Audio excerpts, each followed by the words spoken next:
സന്തോഷവും സമാധാനവും നമ്മുടെ ജീവിതത്തിലുണ്ടെങ്കിൽ നാം ഭാഗ്യമുള്ളവർ തന്നെ. നമുക്ക് എന്തൊക്കെ വിലപ്പെട്ടതുണ്ടെങ്കിലും മനഃശാന്തിയേക്കാൾ വലുതായി ഒന്നും തന്നെയില്ല.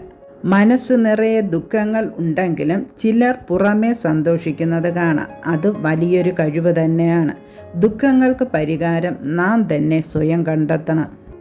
മറ്റുള്ളവർ എന്ത് വിചാരിക്കും എന്നതിനെക്കുറിച്ച് നമ്മൾ ചിന്തിക്കുകയാണെങ്കിൽ നമുക്ക് ഒരിക്കലും സന്തോഷത്തോടു കൂടെ ജീവിക്കാൻ കഴിയുകയില്ല. നമ്മളെ സന്തോഷിപ്പിക്കുക നമുക്ക് മാത്രമേ കഴിയൂ. നമുക്ക് ക്ഷമയും കഠിനാധ്വാനവും ഉണ്ടെങ്കിൽ നമ്മുടെ ലക്ഷ്യം എത്ര പ്രയാസമേറിയതായാലും നമുക്ക് ലക്ഷ്യസ്ഥാനത്തിലെത്തിച്ചേരാൻ സാധിക്കും. ജീവിതത്തിൽ ബന്ധങ്ങൾ നിലനിൽക്കാൻ പരസ്പര ബഹുമാനവും വിശ്വാസവും ആശയവിനിമയവും അത്യാവശ്യമാണ്. ഇവ ഇല്ലാതെ വരുമ്പോൾ ബന്ധങ്ങളുടെ ശക്തിയും കുറയും. പക്ഷേ നമ്മളെ സ്നേഹിക്കുന്നവർ പറയുന്ന ആശ്വാസവാക്കുകൾ മാത്രം മതിയാകും നമുക്ക് സന്തോഷിക്കുവാൻ. ജീവിതത്തിൽ പലപ്പോഴും നമ്മൾ പകച്ചു നിൽക്കുന്ന സന്ദർഭങ്ങളിൽ ധൈര്യവും ആത്മവിശ്വാസവും നൽകി സ്നേഹത്തോടു കൂടി നിൽക്കുന്ന ചിലരുണ്ടാകും. അവർ മാത്രം മതിയാകും നമുക്ക് ആത്മവിശ്വാസത്തോടെ മുന്നോട്ട് ജീവിക്കുവാൻ. പ്രതിസന്ധികൾ ഉണ്ടാകുമ്പോൾ ആത്മധൈര്യം ചോർന്നു പോകാതെ ശ്രദ്ധിക്കണം. നമ്മൾ മറ്റുള്ളവരോട് സംസാരിക്കുമ്പോൾ അവരുടെ മനസ്സിനെ വേദനിപ്പിക്കാത്ത വിധം ആയിരിക്കണം സംസാരിക്കേണ്ടത്. അത് ഒരു വ്യക്തിയെ സംബന്ധിച്ചിടത്തോളം മഹത്തായ കാര്യമാണ്.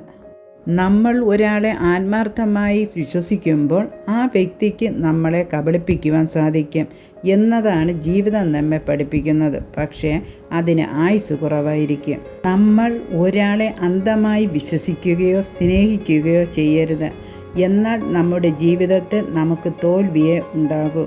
നമ്മൾ വിശ്വസിക്കുന്ന എല്ലാവരും സത്യസന്ധരായിരിക്കണമെന്നില്ല. അതുപോലെ അവർ തിരിച്ചു തരുന്ന സ്നേഹം യാഥാർത്ഥ്യമാണോ എന്നറിയാനും കഴിയില്ല. ജീവിതത്തിൽ നമ്മുടെ പെരുമാറ്റം ഒരിക്കലും അഭിനയം ആകരുത്. ജീവിതത്തിൽ നാം എല്ലാ കാര്യങ്ങളും തനിയെ ചെയ്യുവാൻ പ്രാപ്തരാകണം. ഇന്ന് നമ്മുടെ കൂടെയുള്ളവർ നാളെ കൂടെ ഉണ്ടാകണമെന്നില്ല.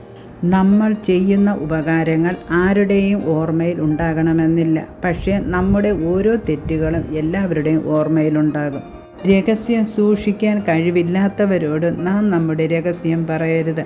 അത് ഗുണത്തേക്കാൾ ദോഷമായി ഭവിക്കും. നമ്മുടെ ജീവിതത്തിൽ എന്തൊക്കെ സംഭവിച്ചാലും മുൻഗണന നൽകേണ്ടത് നമുക്ക് തന്നെയായിരിക്കണം.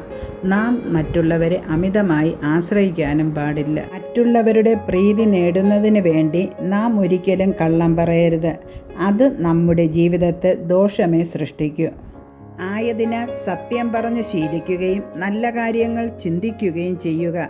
അതുപോലെ നമ്മളോട് സത്യസന്ധമായി പെരുമാറാത്തവരിൽ നിന്നും വിശ്വസ്തതയും പ്രതീക്ഷിക്കരുത്.